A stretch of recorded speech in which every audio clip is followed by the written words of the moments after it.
Right, we start here. Last month, the country was rocked with a civil unrest like no other. More than 300 lives were lost. Small and mega business centers were looted and vandalized. The country's security system, including the SAPS, were at center stage trying to calm the situation. They were seemingly overwhelmed but then made arrests and recovered some of the stolen goods. Well, the man who has been under tremendous pressure leading up to the recent cabinet reshuffle has survived. He remains Police Minister despite severe criticism over the response to the unrest. Police Minister Bheki Cele joins me now in studio for a broader conversation of his ministry and the good work and the shortcomings. Thank you very much, Minister, for your time. Thanks for coming to ENCA. Thanks, and the listenership and viewership.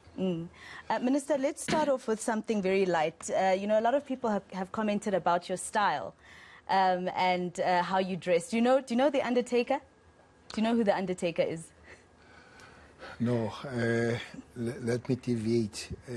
Start by wishing you well and all other women in the Women's Month, and also say to Praden Aroboreka Khotso, I've worked very closely with him for many times. Well, I don't know, but I just wake up in the morning, take what is in wardrobe, see that it fits, and then I go.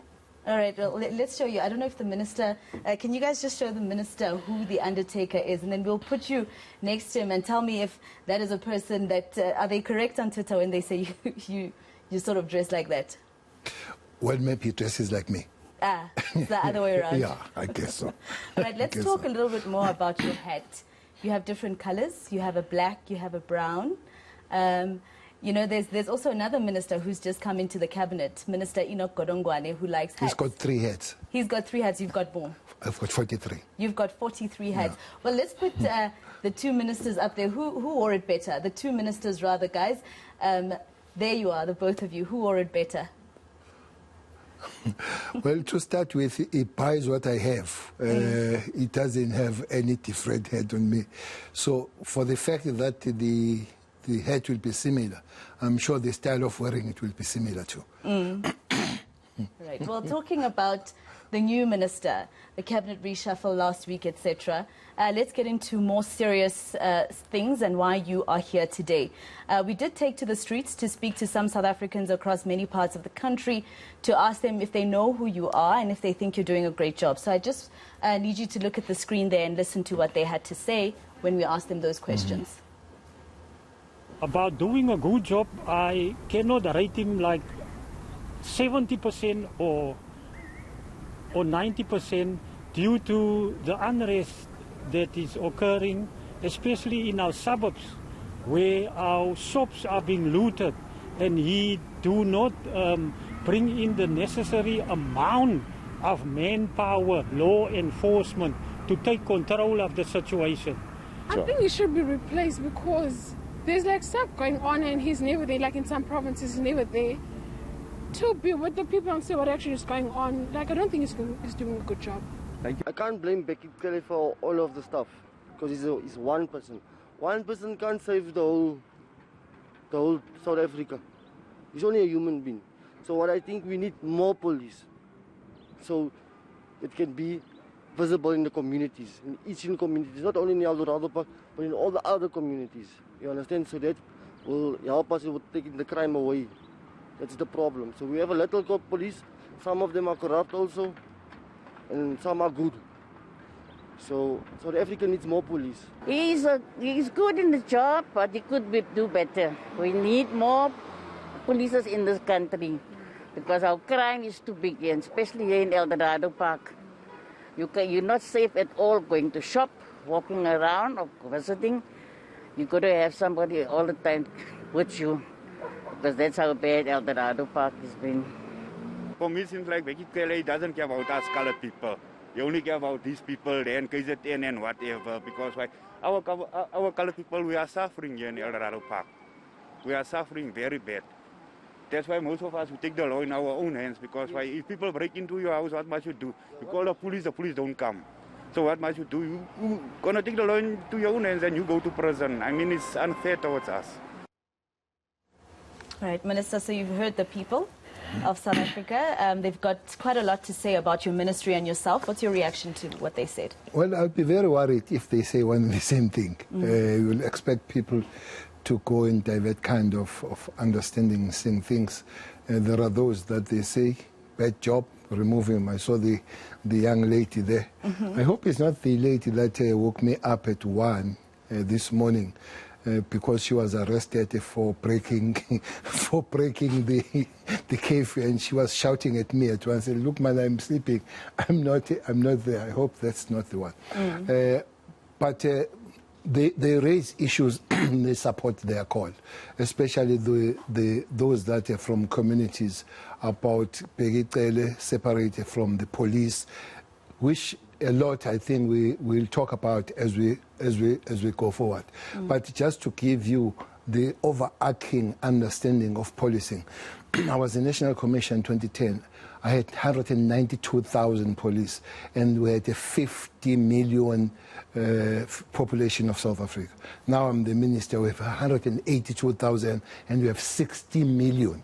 So that takes you straight to the proportionality of the police vis-a-vis the population. So we can go deeper in different components of the police to say one major problem of policing definitely is a budget, and having to increase the police vis-a-vis the population. Well, hearing what the public has said, and you've always appealed to the public to assist the police in fighting crime. You're the face of the police. When people think of the police and what they do and don't do, they think of you. So do you think you're doing a good job? Look, it looks like our talk today is based on the few weeks ago, not in the overall kind of doing the job. What people are not saying, and we said earlier on in the portfolio committee, you are only dealing with what you saw.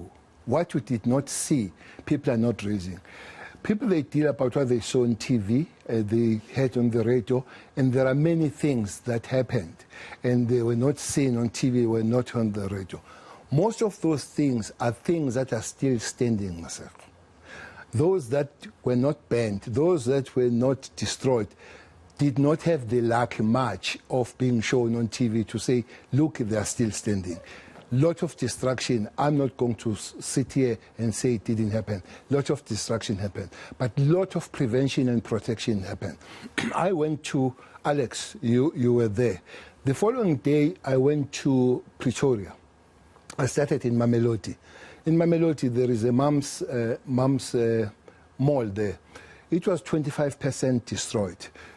Your clan, journalists were packed, everything. I was interviewed. From there, I went to Tshwane Mall. There, not a single window that was crashed, not a single journalist. I went to Nkomo Mall at Attersville. There are about 200 shops in that mall. 1 or 2 shops were destroyed, but the rest was still standing. All managers there, the management and others that I went to, especially in KZN, and they say they thank the community and the police and the working together of the community structures, your CPF, Neighborhood Watch, and the police have saved the day. So for me, there was more on destruction, and nobody was focusing on those things that were left standing. I think there was a bit of what was left standing, but I want to go back maybe just a few days prior in Nkandla, before the unrest started to erupt. We did see, for instance, during that weekend that police were not there, or they were watching on in some instances, and you say that it's what the public saw. It is indeed what the public saw, but I heard you congratulating the police for what they did in Nkandla. What were you congratulating them for? Because they looked like they were just standing there. There were 2 days there. Which one are you talking about?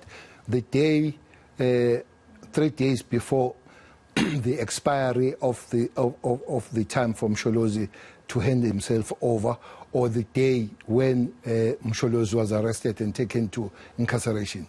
The weekend. The weekend. Yes. You know, police, they take their cue from the Constitution.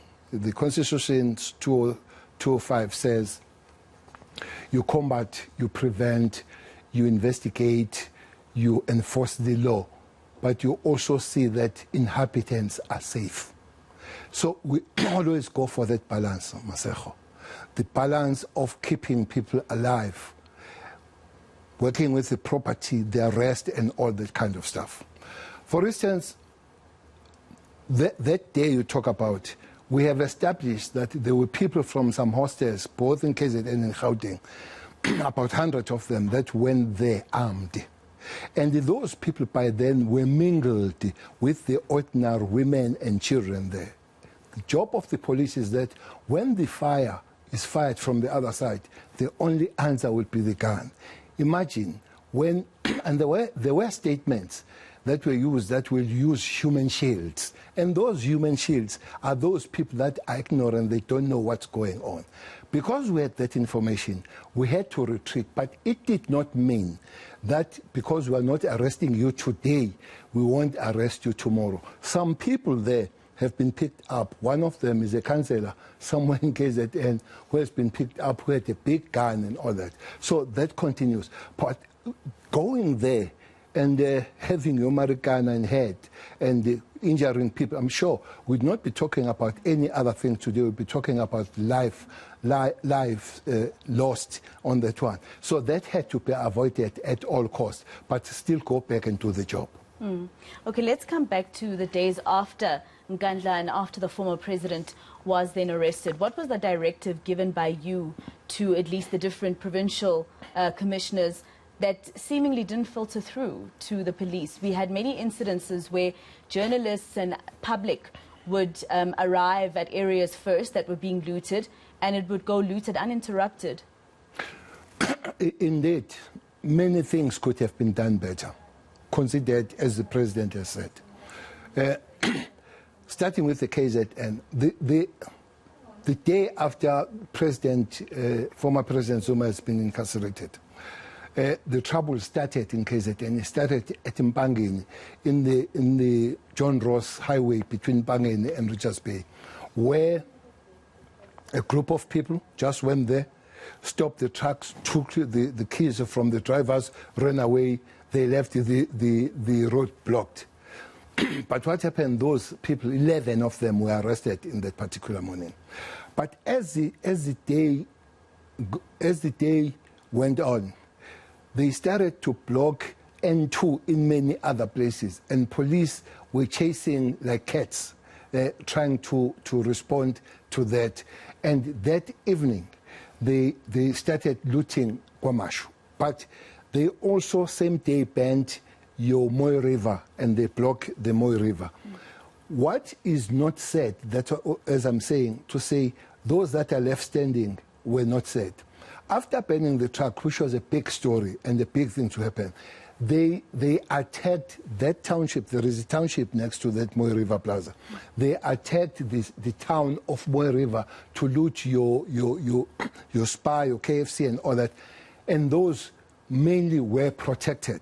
But that did not make, as I'm saying, the day. And many others that were protected, even the management today would say, places like Liberty Mall in Maritzburg, but one place is called Pavilion in Durban, which was under a tremendous attack but protected. We even did something that we're not supposed to do there.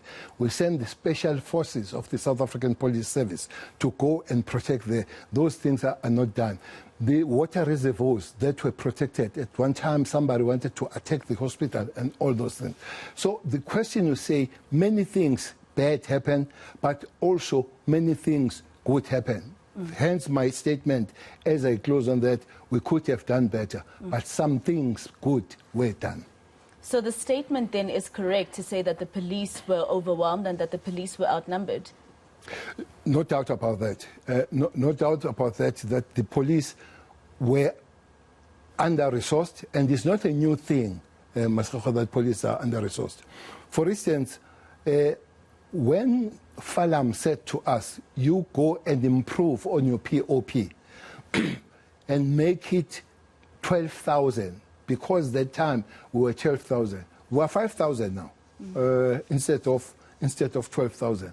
And that POP is all over the country. You had to move some of them from Gauteng and other provinces to help KZN.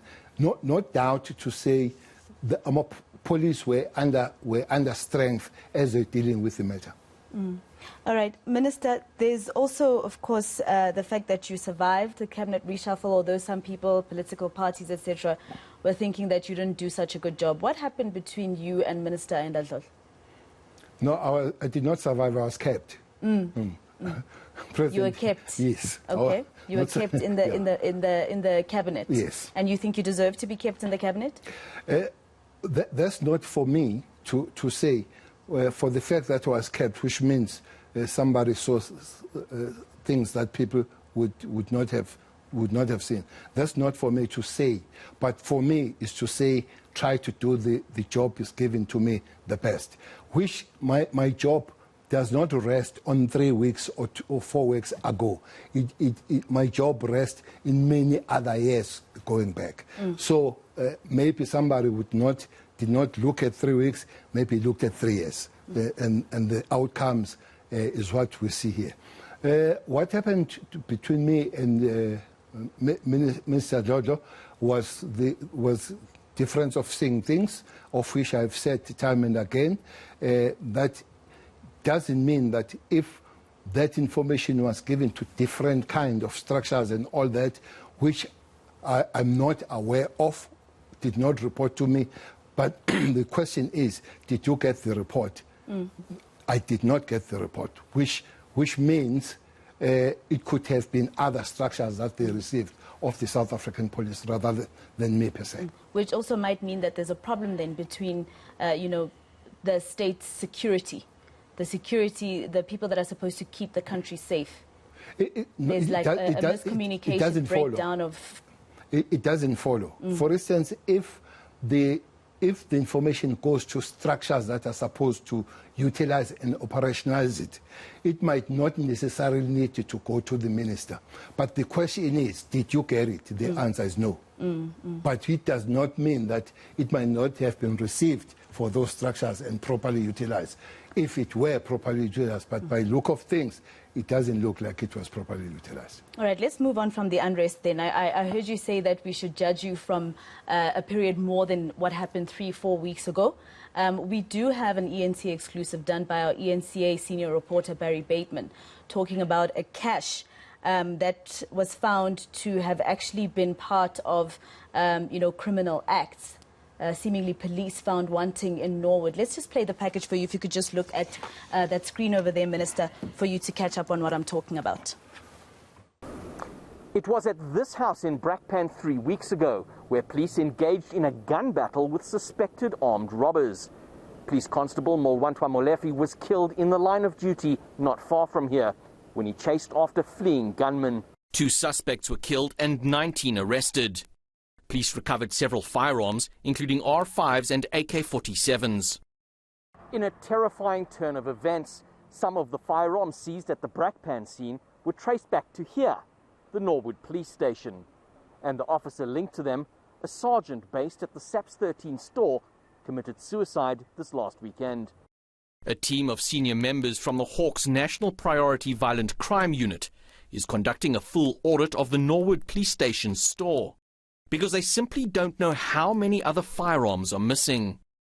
ENCA's sources say 2 of the firearms were recovered from the Brakpan scene last month, while another 2 were seized at a foiled cash-in-transit heist in Moinoi in June.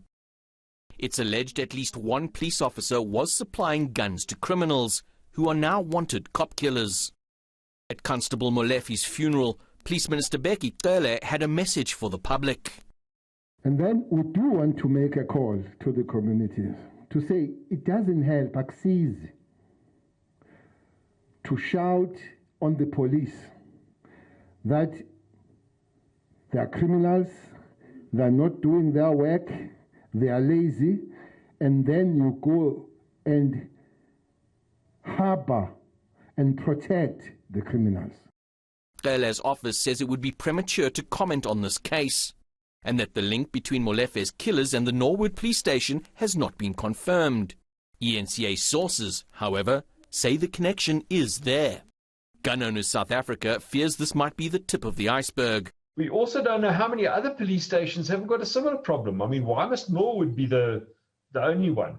You know, we know from past experience that that's not the case.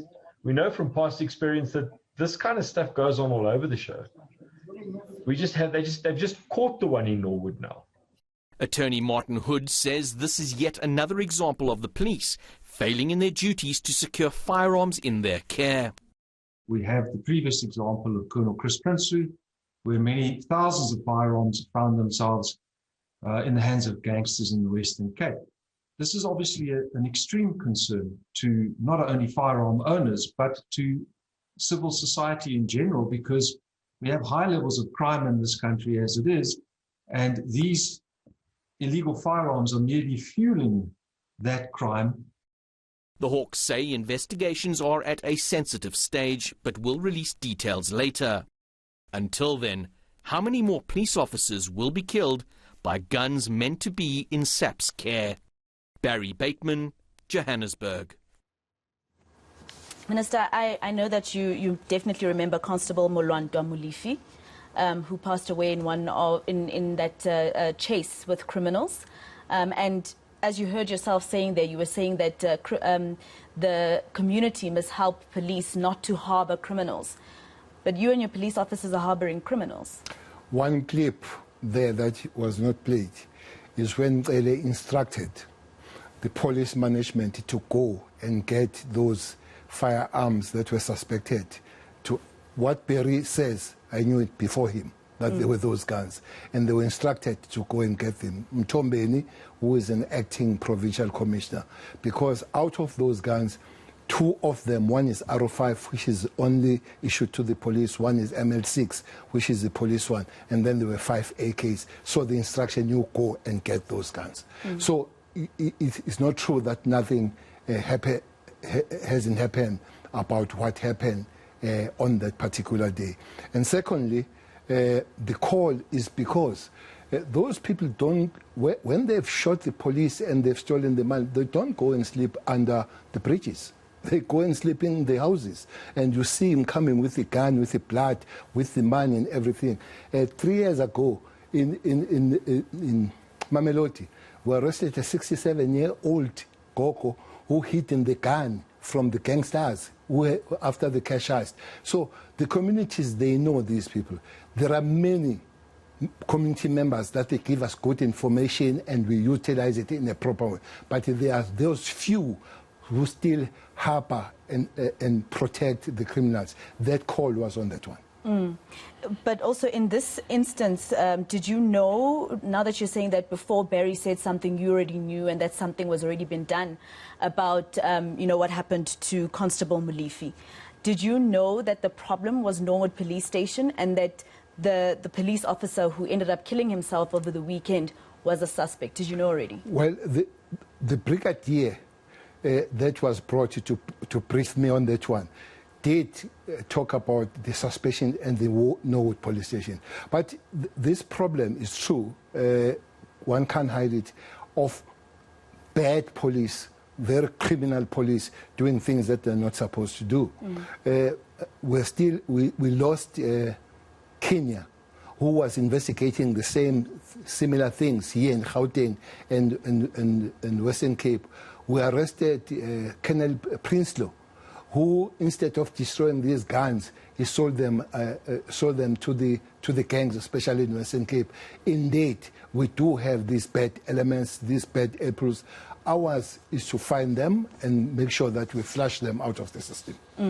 Talking about that, say, the particular story that you saw from Barry Bateman, what is the safety and protocol in the SAP 13 store? It looks like things just go missing from in there. It's true. I think many station commanders would, not maybe many, some of them would not follow the protocols of making sure that we take care of the SP13. It's not only the guns that you lose in the SP13. You lose drugs in the SP13. Things like those. You go there to find the drug and take it to laboratory. It's only the baking powder. It's not the real stuff that you collected from somewhere. So what do we do about that, Minister? Well, exactly as you're asking what you... There are ways that they're supposed to deal with them. It's not one person that is supposed to deal with it. They need to check and counter-check and all that.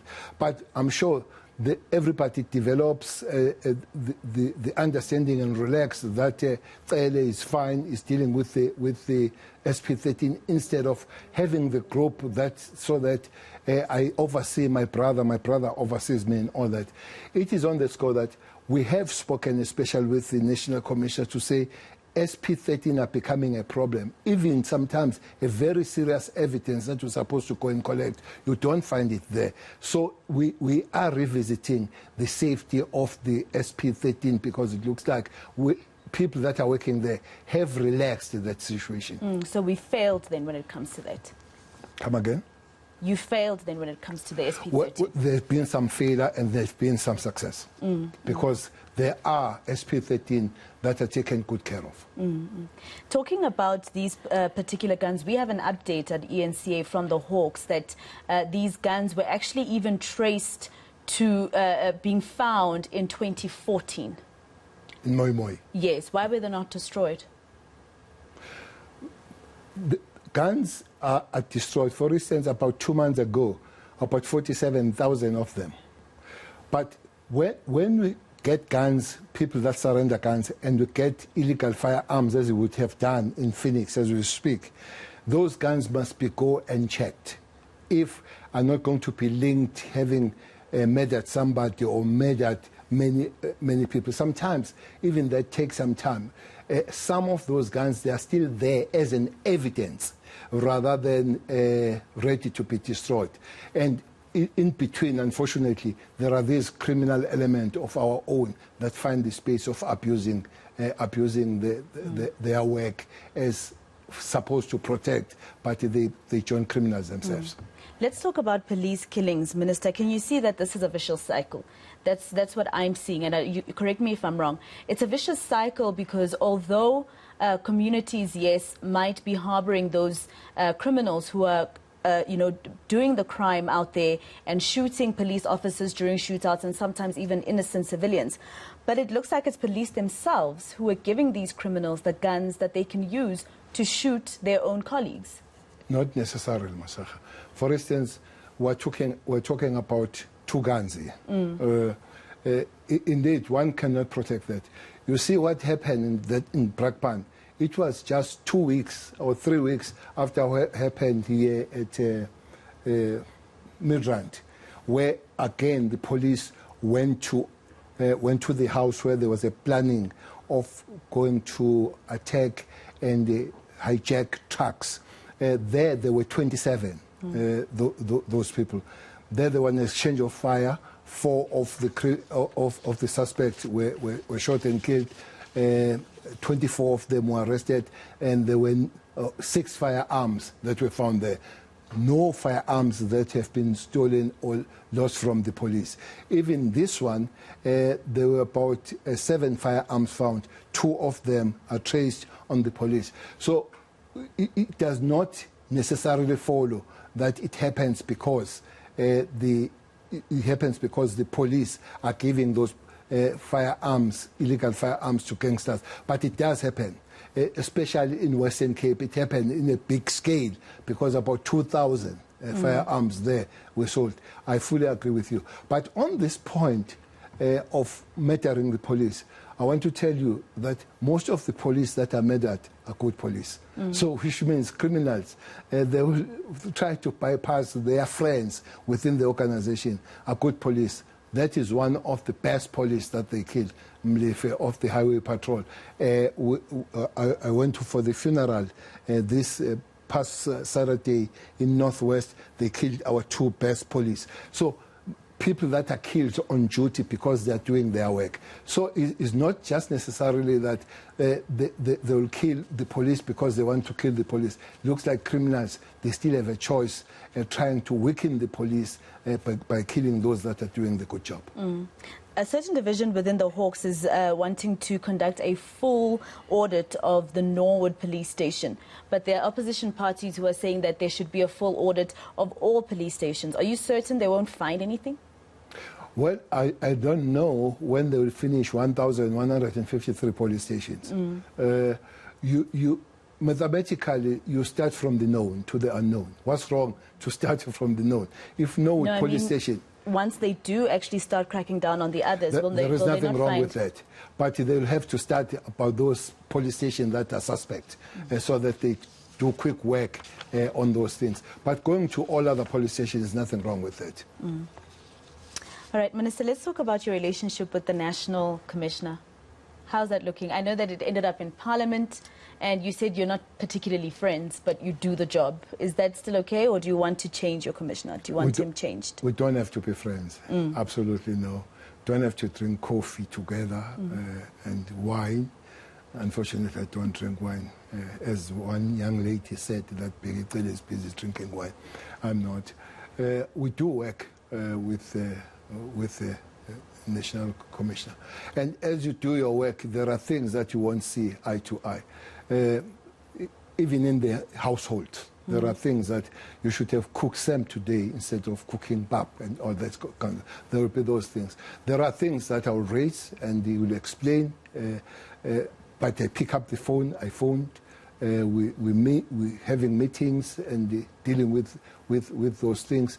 As we rise from the meetings, it goes where it stays, I go where I stay. We had a meeting last Friday, we're having a meeting on Monday. We spoke this morning about the matter that I raised even before we went to the portfolio committee. So it's working relationship is fine. What maybe we don't have is a social relationship, which you do not need for us to work together. All right. Lastly, Minister, in terms of the call, even by your own ANC Youth League members or the NYTT, for instance, calling for younger ministers to come on, looking at what happened with the cabinet reshuffle last week, there's no young minister that has come on. The only young minister that I can remember off of the top of my head right now is the Minister of Law, Ronald Lamola. Do you not agree that we need young blood now to come in? Minister Chaben, do we not need more? Because right now the ratio is not equal. You remember one, I'm reminding you, the others. Okay. Minister Chaben has been acting in the presidency, was gone to communication now. Stella herself is not on the all side, Lamula, as you say.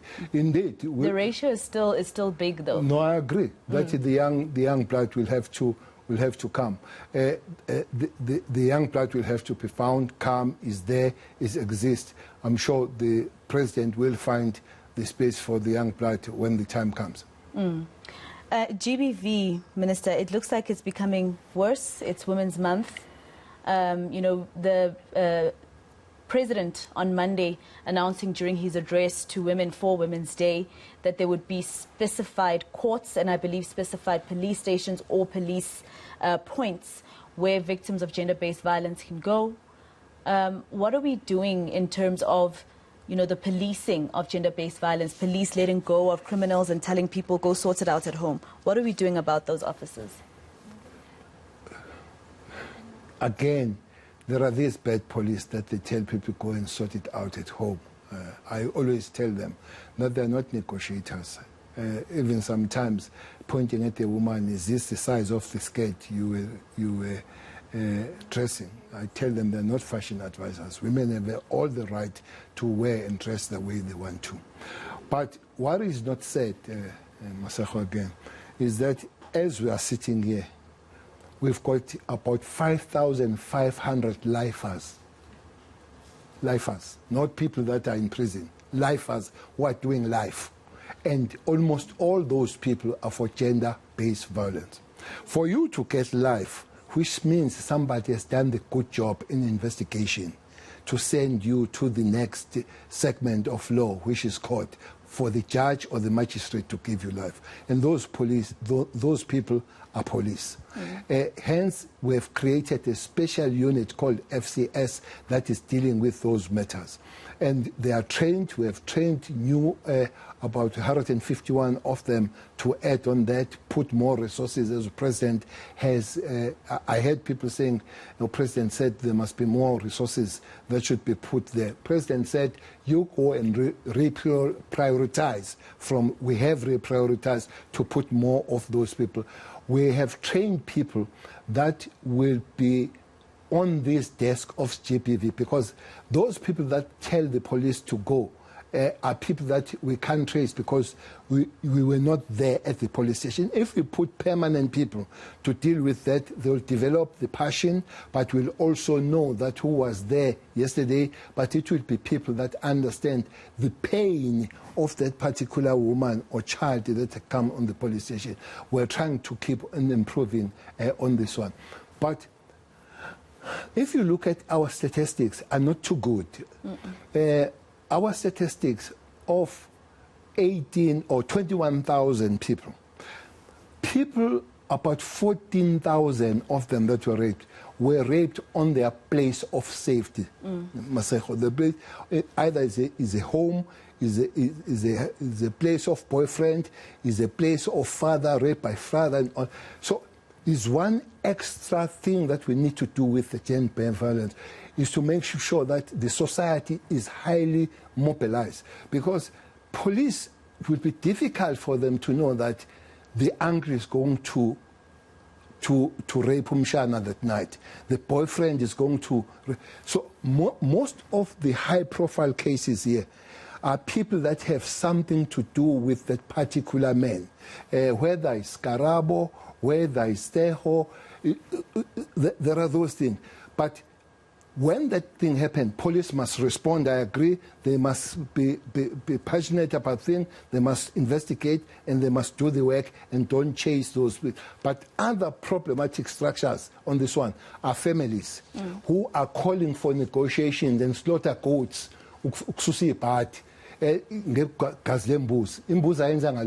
So all those families must take this matter serious. I went somewhere in KZN only last week where there was negotiation.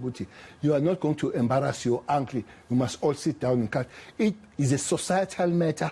All of us, we must be mobilized on it. Minister, thank you very much for spending time with us here on ENCA. Police Minister General Bheki Cele.